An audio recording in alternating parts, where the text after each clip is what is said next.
kuweka tafsiri sahihi ya Simba Sports Club Company Limited kuwa ni kampuni iliyoanzishwa kwa mujibu wa sheria ya makampuni itakayoshughulikia shughuli za kibiashara za kiutendaji za klabu, huku umiliki wake wa hisa ukiwa wa ubia kati ya baraza la wadhamini la klabu ya Simba kwa niaba ya wanachama na wawekezaji kwa mujibu wa sheria na maamuzi ya halali ya mkutano mkuu.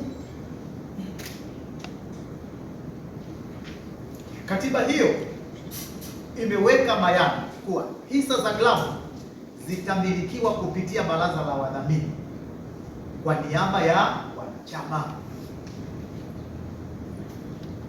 Katiba hii pia imeimarisha muundo wa baraza la wadhamini lenye wajumbe wasiopungua kuanzia 5 hadi 7 watakaomiliki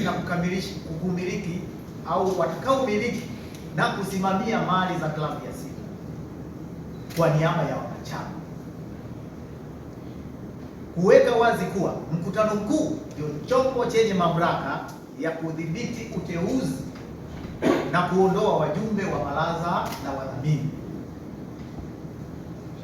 Kuweka muundo wa kuimarisha ndani ya bodi kwa kuzingatia uwiano wa umiliki wa hisa kati ya wanachama na wawekezaji, huku angalau zile 51% ya hisa zikiendelewa kumilikiwa na wanachama kwa mujibu wa kanuni ya 18A kubwa, kanuni ndogo ya kwanza ya kanuni ya sheria ya Baraza la Michezo la Taifa, tangazo la serikali 422 la mwaka 2017.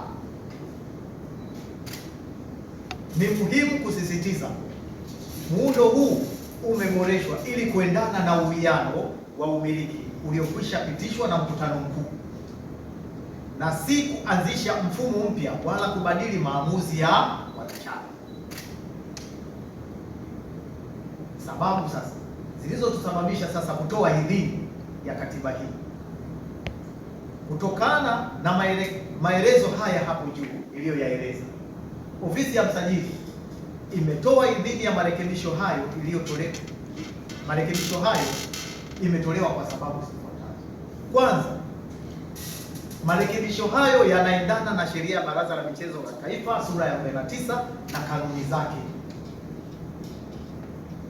Pili, yanaimarisha utawala bora, uwazi na uwajibikaji.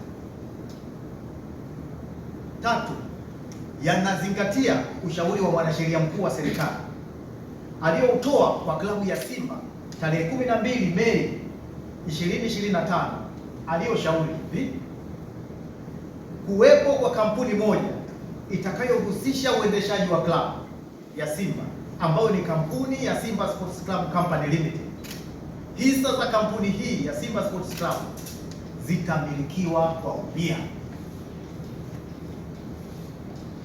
Pia mwanasheria mkuu wa serikali katika ushauri wake alishauri kuwa hisa za bodi ya wadhamini zilizokuwa zinamilikiwa na Simba Sports Club Holding Company Limited kwa sasa zitapaswa kuhamishwa na kwenda kwa wanachama kupitia bodi ya wadhamini kwa klabu ya Simba, ili umiliki wake wa hisa hizo wanachama wa klabu ya Simba kupitia bodi ya wadhamini uwe moja kwa moja na sio kupitia kwa Simba Sports Club Holding Company Limited, na mali za wanachama zisizohamishika zitabaki kuwa chini ya bodi ya wadhamini. Pia ushauri wa mwanasheria mkuu wa serikali alitoa kuwa katiba ya klabu ya Simba toleo la 2018 ifanyiwe marekebisho ili kuondoa mikinzano na mapendekezo yaliyopo kwenye ushauri wake, ikiwa ni pamoja na ule ushauri ambao ulipandisha mchakato kwa. Pia idhini imetolewa kwenye katiba hii kwa sababu katiba hii tumeona kwamba inalinda maslahi ya wanachama huku ikiheshimu na kulinda uwekezaji uliofanyika na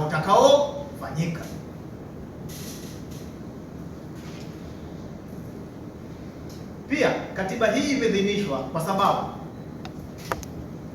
katiba hii tumeiona kwamba hailengi kunufaisha watu wachache, bali kuweka uwiano wa haki kati ya wanachama na wawekezaji. Naomba kusisitiza hapo, katiba hii imeidhinishwa kwa kuondoa, kwa maana imejiridhisha kwamba katiba hii haitanufaisha watu wachache, bali itaweka uwiano wa haki kati ya wanachama na wawekezaji na si vinginevyo. Katiba hii tumejiridhisha kwamba imeondoa changamoto zote za kisheria na za kiutawala zilizokuwa zimekwamisha utekelezaji wa mchakato huu, hususan masuala yanayohitaji uoanifu wa matakwa ya taasisi za serikali ikiwemo Wakala wa Usajili na Ufilisi na Udhamini VITA, ambapo mchakato huu ulikwama kule kwa sababu ilihitaji kwamba klabu ya Simba bado inahitaji kuwa na bodi ya wadhamini, na pia Tume ya Ushindani FCC, ambako kule ilikwama kwa sababu ilionyesha kwamba ile Simba Sports Club Holding Company Limited ilivyokuwa imeundwa ile kampuni, hadhi yake iko sawasawa na bodi ya wadhamini. Ndio maana wakarudisha kwamba hata bodi ya wadhamini bado ina status, ina legal status kama hivi. Kwa hiyo ni bora ikawepo bodi ya wadhamini.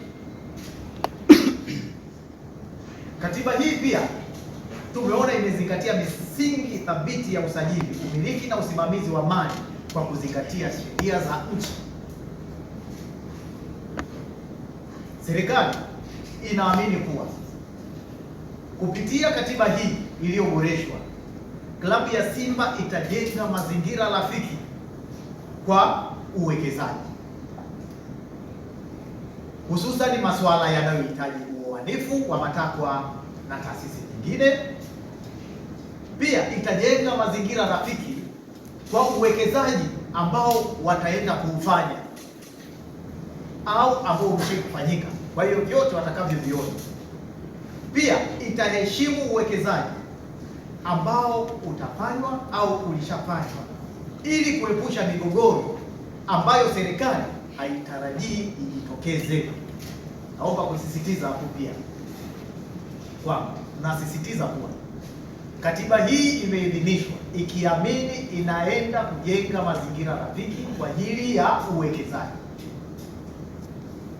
iwe uwekezaji uliofanywa au utakuja kufanywa, kwa sababu imeruhusu uwekezaji ndani ya klabu na kuondoa migogoro ili kuepusha migogoro ambayo inaweza kuhatarisha zoezi hili lisitekelezeke.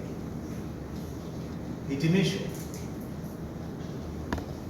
napenda kusisitiza kuwa sio jukumu la serikali kufanya maamuzi ya klabu ya Simba kwenda kwenye mfumo mwingine wa uendeshaji, bali inaidhinisha maboresho ya katiba yanayokidhi matakwa ya kisheria baada ya wanachama wa klabu kuamua kwenda kwenye uwekezaji au kwenda kwenye transformation. Kwa hiyo serikali hailazimishi, ila pale wanachama wanakapoamua kwenda kwenye transformation, katiba yao lazima serikali iangalie imekidhi matakwa ya kisheria na kanuni za nchi.